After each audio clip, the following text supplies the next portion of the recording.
Hello, my dark darlings. I'm Markeia, and this is the Something Scary podcast. To our veteran listeners and those sheltering into the dark with us for the first time, welcome. Reality is a mixed bag, isn't it? Reality is literally just what you make of it. Months ago, our reality was different than it is right now. Now we spend more time within the corners of our mind and the corners of our homes than we would have ever thought possible before. I know I am. And that realization of spending so much time in our inner means that what we see or hear may not always be what it seems. Often there are obscuring tricks of the light or ghostly whispers that sound like whistles on the wind. It comes down to the mind's eye to believe in the stories that reveal horrors that can deceive. All of it hides behind the veil of a distorted reality. First, a harrowing tale based on the mythic internet video Girl Dog. Next, a visitor's facade falls when faced with their hunger.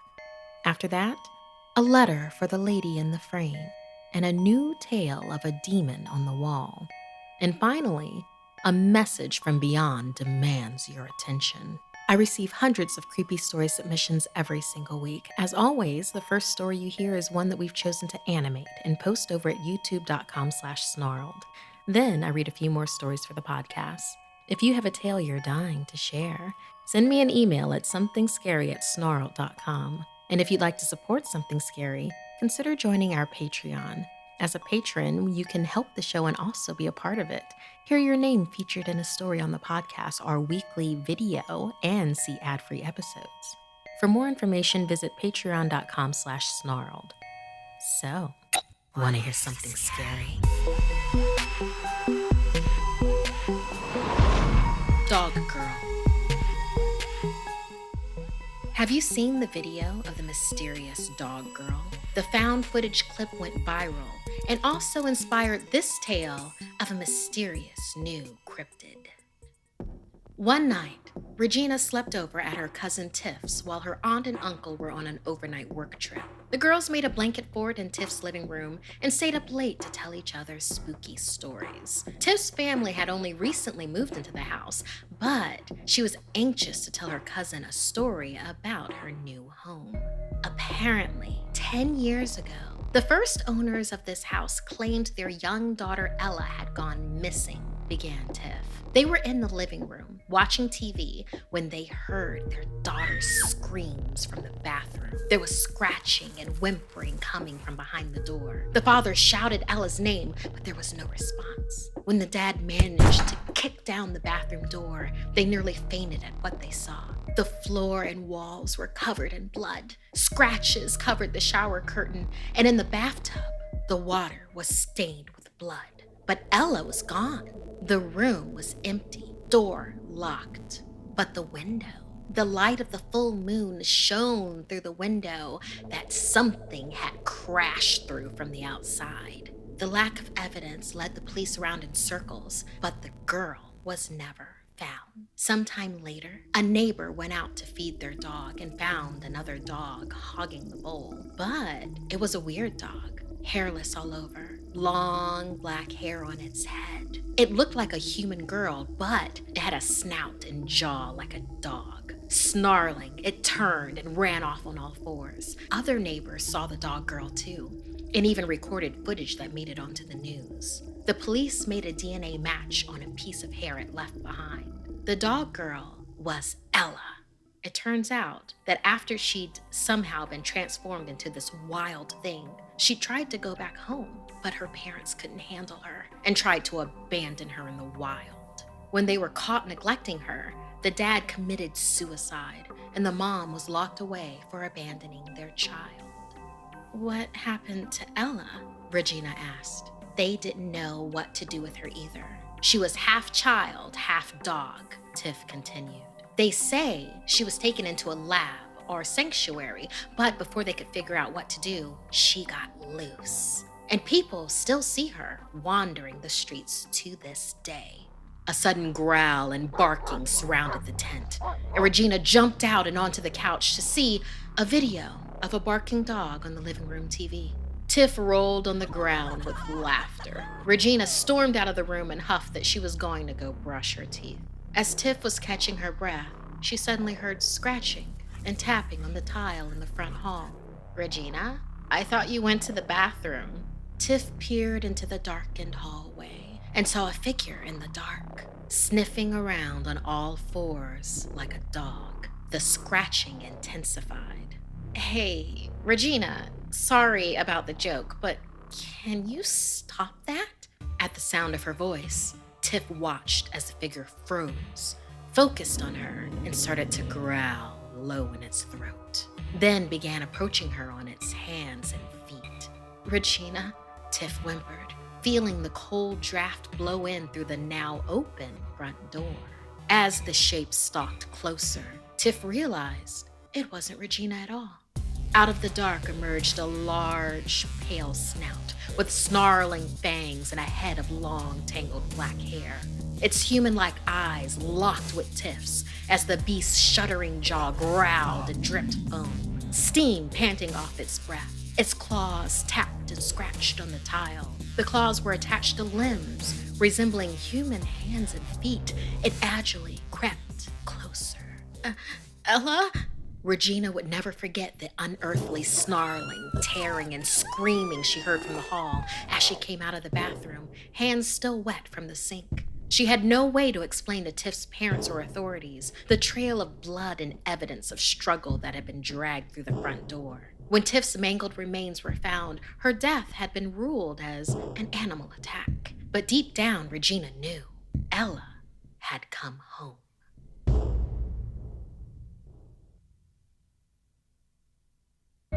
I wanted to tell you about Wild Wild Tech, a new podcast about the wildest, most bizarre, most interesting stories about technology and how it's shaping our culture. Because technology is everywhere, from smartphones to connected cars and complex algorithms. But you may not be aware that technology is affecting our daily lives in weird ways, like some of the stories Wild Wild Tech covers. For instance, director Rian Johnson told everyone Apple won't let bad guys use iPhones in movies.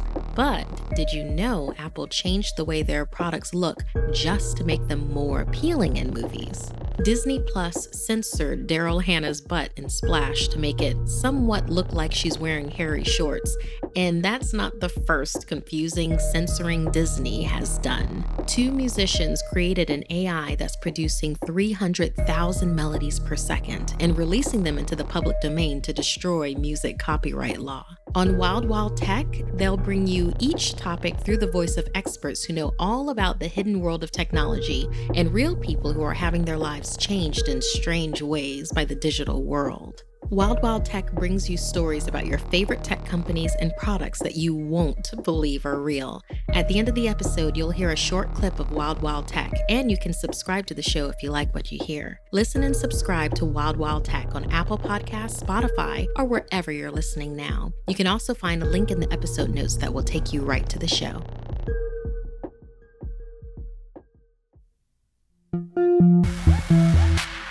A stranger seeks to sate their thirst, but they want more than water, and this story inspired by Mikee. Hello, Markeia. I've been listening to your podcast since the start of quarantine, and now have the courage to share my family's experience. We're Catholic, and we truly believe in good and evil spirits, but we do not engage with them to avoid danger. However, we have scary experiences we can't believe happened to us. The first one I want to share with you happened when I was in first grade. My father and I were on a vacation in his province. We stayed in my great-grandparents' house. In the Philippines, people who live in rural places strongly believe in folklore and supernatural stories that were passed down through generations. This was the story that my father told me on the second day there that occurred while I slept. My great-grandmother and my father always woke up at 6 a.m. to prepare breakfast and do a little cleaning around the house. By then, the sun was high, bright, and warm. I was sleeping in a room on the second floor where the windows viewed the front of the house. My father swept the floor of the living room below. It was a peaceful morning until my great-grandfather's dog, Bimbo, started barking.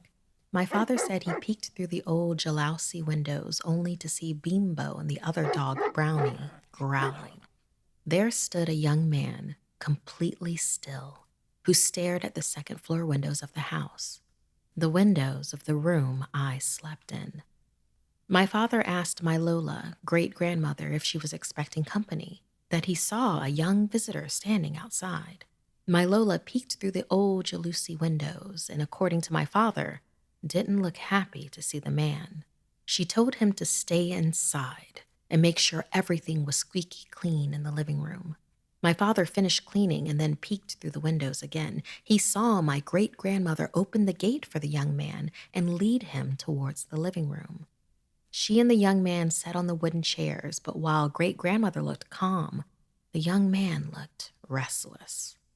She called him Iho, which means young man or son in Filipino, and asked him what he wanted. The young man whispered, "Water." Father said Lola found it odd for the young man to ask for water, but still brought it for him anyway. He gulped down the glass full of water without taking a breath, then asked for another one. My father began to feel as though the young man wanted something in the house, and it was not for a good reason. My great-grandmother firmly held a walis tambo, a type of broom used to clean inside the house the entire time. The young man seemed preoccupied by something else. My father said he started sniffing and pointing his nose upwards like a hungry dog. At first, he thought it looked weird, but later realized what he wanted, or more like who he wanted. The young man looked to the stairs, and my father was about ready to throw a punch if he tried to make his way to me. He growled at my father and began to try to push past him. His face changed and his mouth expanded, exposing a long, serpent-shaped tongue. Before it could move past my father, my Lola stood between them, holding her broom upside down. "If there's nothing else you need here, you should go now," she said. The visitor snarled.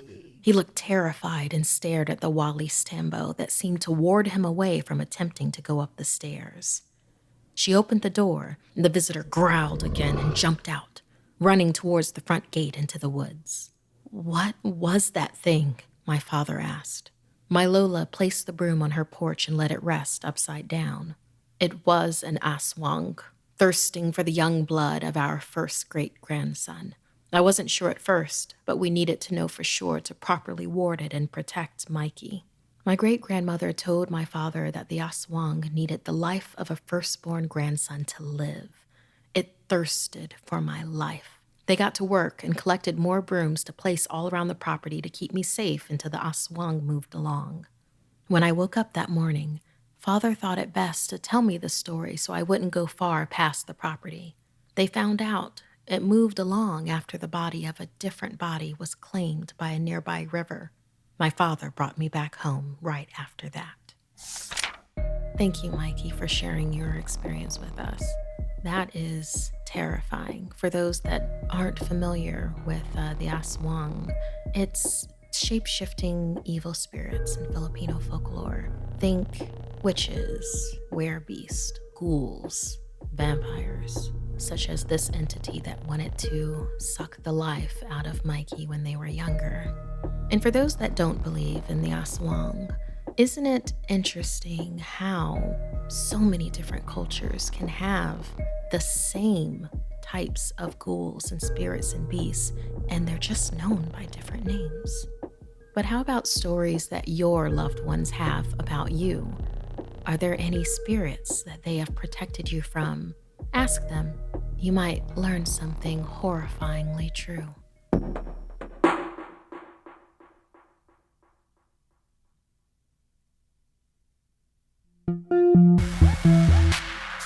And now, fan mail seeks to answer the mystery of the woman in the frame from our Beware the Uninvited podcast. Hi, Markeia. First off, I'd like for you to know that I am a giant fan of Snarled and the paranormal. I've been watching and listening to Snarled for 3 years now and am still in love with everything you do. I'm writing in response to the second story of last week's podcast. I think it was called The Lady in the Frame. My theory is that the beautiful girl in the painting was a spirit that will live eternally. I believe this because of the flower crown, which is a sign of eternity. The spirit might have used dark magic to live forever when she was alive, but she might have messed up the ritual and attached herself to the house. If you think about it, getting trapped in a mirror for eternity wouldn't make anyone happy. No wonder the spirit was very sad. Now, I think the young girl could see her because many have come to believe children can see much more than adults can. This may be because as they grow, their lack of belief in the supernatural world diminishes their vulnerability to it. The veil of it is pulled over them as they choose to ignore it and not question their reality. This is why the child was the only one who could see the trapped spirit. And to answer your question, Markeia, in my belief, yes, the spirit is still in that house. I would just like for you to know I'm no expert by any means, but this is what I think is what's happening. Everything we theorize about the paranormal might not entirely be true, as it changes depending on different perspectives. We have no understanding of what the paranormal truly is. Some don't even believe because it's too much for the human brain to cope with. I do hope that one day we understand the ways of the unknown. With love, support, and care, Karmia. Thank you, Karmia, for this very thoughtful and in-depth letter.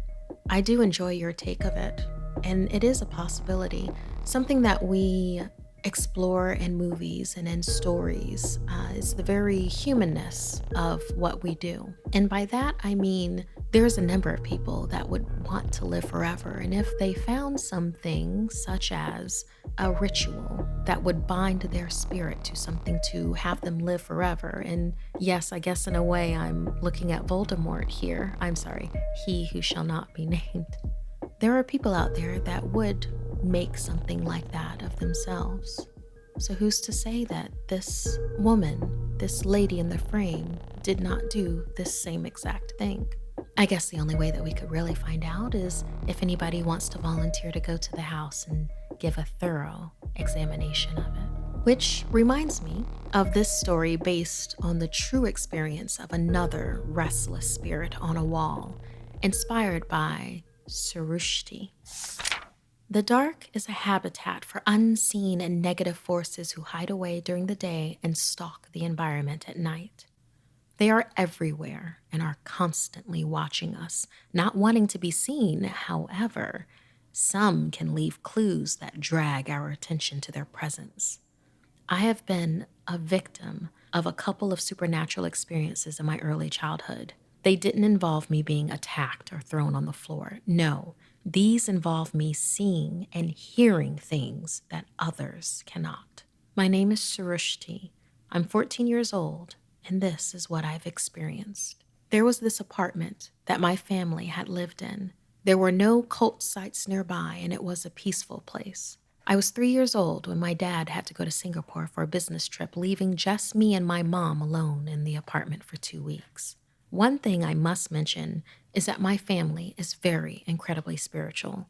My earliest memories were of religious festivals and gatherings that my father hosted. The negative energies didn't like it and tended to stay away until he left, which made me vulnerable to the horrors I would see. It was nighttime, and my mom was sitting on the sofa, carrying me and telling me a story from a Hindu text. The sofa was against a wall facing the balcony. My mom was facing forward, thus making me face the wall. I was engaged in the story she was telling me until my attention drifted towards the wall. The paint seemed to swirl out of focus, and my mother's voice sounded far when I saw it. One of the worst things I've ever seen in my life. It was a tall, greenish-yellow demon with a scraggly beard, a sunken mouth, and sharp teeth. It had one large bulbous eye, and half its body was inside the wall. Its arm was rested on the side of the wall, revealing claw-like hands with pointed nails. It stared at me. I just stared back, terrified. Unable to move, I could barely hear my mom, and her voice slowly stopped. Silence. Everything went quiet. And then it began to talk. I don't exactly remember what it said, but it was along the lines of, "Nothing can protect you while he is gone. I'm far more powerful than any book." It was taunting me, At 3 years old, I didn't understand that, but that's the best I could describe his attention as. While stuck there, I could feel my energy draining, but I couldn't do anything but stare and be scared. A while later, after a low demonic laugh of satisfaction, it went back inside the wall without a trace. The noises around me started again. I could hear my mom's voice clearly, and everything was back to normal. This continued for days, but when my father came back, it stopped. We moved out of that place shortly after.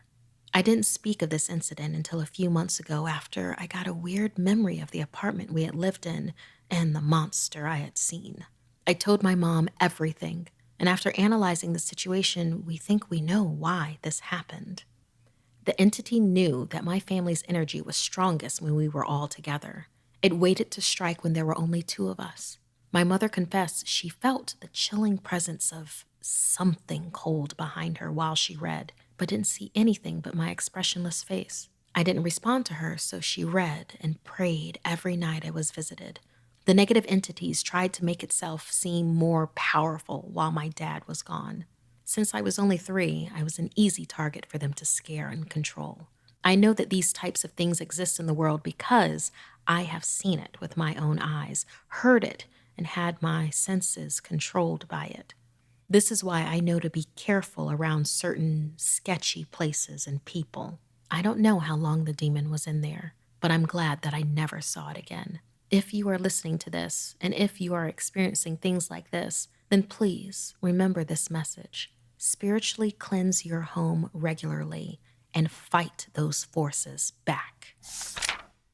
Thank you, Srushti, for sharing this experience with us, and also that very, very excellent advice about spiritually cleansing your home. There are many different ways to do that. One of which is that you can take small bowls of sea salt and place those in strategic corners of your home, kind of like it's an easy way to cleanse, especially with something that's already in your kitchen cabinet. You can also do a series of protective stones in different places. I know I talk about protective stones a lot. It's because I always keep them around me in places in my own home.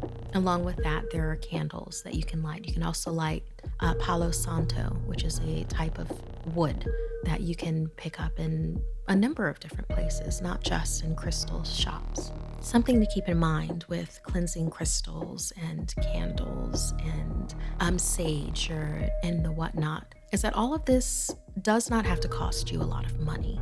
All of these practices that humans have distilled amongst themselves through generations, it came from things that were around their homes and in their homes. And while I say yes, if you have the means to support your local crystal or spiritual center, then please do. Otherwise, you really can look in the same places that you would buy your normal groceries from, or the herbology that's surrounding your home now.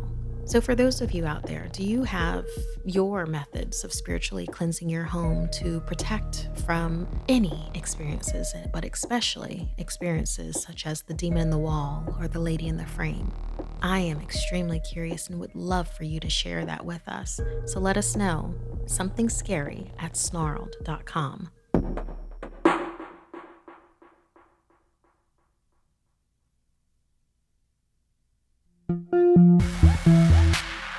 When it's your time, it's your time.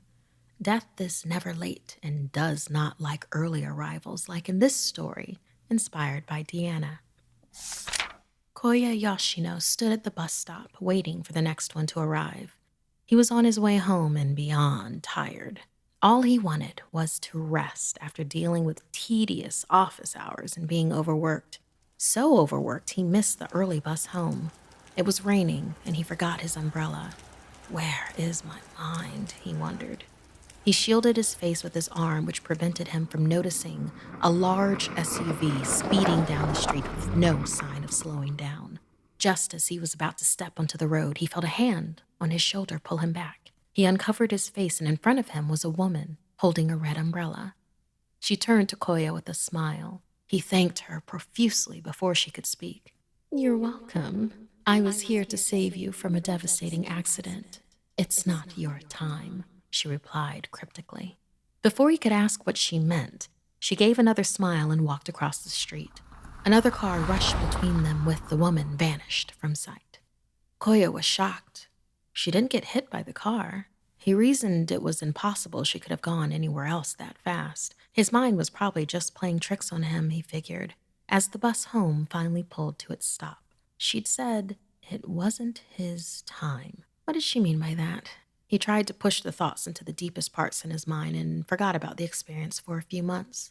And one day, he was compelled to write from an internet cafe by the bus stop. It felt like something was enticing him to go in. He picked a round table near the large front window. "Good morning, sir. Are you ready to order?" a woman's voice asked. He looked up. It was her, the woman from the bus stop. You were at the bus stop on West Street. You prevented me from getting hit by a car when it was raining," he said, baffled to see her again. "Well, I apologize for my rudeness. I'm Poppy. Nice to see you again, Koya Yoshino. It just wasn't your time to go back then." The woman gave an even wider smile. "Excuse me? Go where?" he asked angrily. He knew for a fact there was no way for her to know his name. As if she could read his mind, she responded, "I'm sorry to rain on your parade, but I'm no stalker. I'm something much more frightening. I'm taking you with me soon, one way or another," Poppy threatened, her eyes flashing blood red. Koya jumped out of his seat and ran out of the shop. When he got home, he went into his bathroom and threw water on his face. As he lifted his head, there, Poppy stood behind him in the mirror. "What are you? Why are you here? What do you want?" he asked. "One question at a time," Poppy replied, stepping forward. "The closest thing to what I am could be called a Death Reaper. Why am I here? I'm here to tell you some great news, of course. You, Koya Yoshino, are scheduled to die." Koya could feel his heart rate quicken and his stomach drop as his mind finished processing what Poppy had told him. No, this isn't real. He tightly closed his eyes, moving his hands to cover his ears. "This is not real. You are not real." Poppy's callous smile turned to anger. "I don't make the rules. I would suggest coming with me. I have other clients that would be more accepting of their fate." Poppy gave him a light push and his body fell heavily to the ground. She hovered over him, with her hand reached out for him. "Please, I beg you, leave me be. I just want to be left alone," Koya pleaded. "I'm sorry, rules are rules, but don't worry. It'll all be over soon. I can promise you that." He scrambled back, his vision blurry. "It looks like your time is up, Koya." Koya felt paralyzed. His body stiffened. He gasped for breath and heard his heartbeat struggle to pound. His heart stopped. Later, Koya's body was found alone in his apartment by authorities. There was no sign of anything out of the ordinary. The investigator filled the coroner in with information. Koya Yoshino, age 37, white-collar job, no wife, no children, no history of serious medical issues. All other family are either dead or outside the country. Time of death was 7:45 a.m. The medical examiner bent down. Cause of death appears to be a massive myocardial infarction, likely due to a psychotic episode. The man overworked himself and was possibly hallucinating until he had a heart attack. Don't see it often. The medical examiner, who looked a lot like Poppy, continued her diagnosis. Someone scaring themselves to death. This week's podcast stories were edited by Markeia McCarty, Sabina Graves, and James H. Carter II. Narration by Markeia McCarty. Audio edited by Fitz Harris and Calvin Linderman. Graphics by Jonny Ashley. Produced by Analise Nelson. Music by Sapphire Sandalo and Calvin Linderman. If you have a story you'd like to submit, send me an email at somethingscary@snarled.com. Don't forget to watch the video version of Something Scary over at youtube.com/snarled. And if you'd like to support the show and everything we do at Snarled, join our Patreon at patreon.com/snarled. Until next time, my dark darlings, sweet dreams.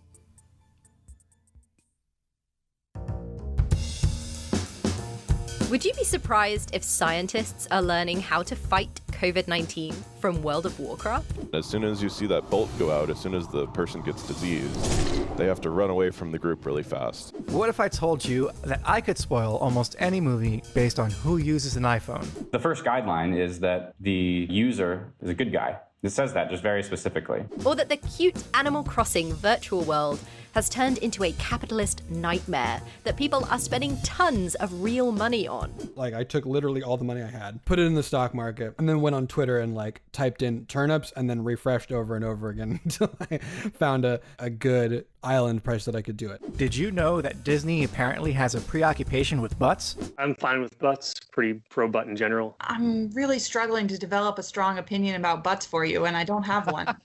Well, that's Wild Wild Tech, the podcast that brings you the wildest, most bizarre, the most interesting stories about tech and how it's shaping our culture. Wild Wild Tech is hosted by Jordan Erica Weber, that's me, And me, Joshua Rivera. and every week we'll uncover infamous stories in pop culture and tech, and we'll learn from the experts and talk to the people who lived through these weird stories. Like when the two computer programmers decided to create an AI that made billions of melodies, just to disrupt the world of copyright law. Or when they made Steph Curry so good in NBA 2K, it broke the game. Or the time when... You know what? You should just listen. Subscribe to Wild Wild Tech for free on Apple Podcasts, Spotify, or wherever you get your podcasts.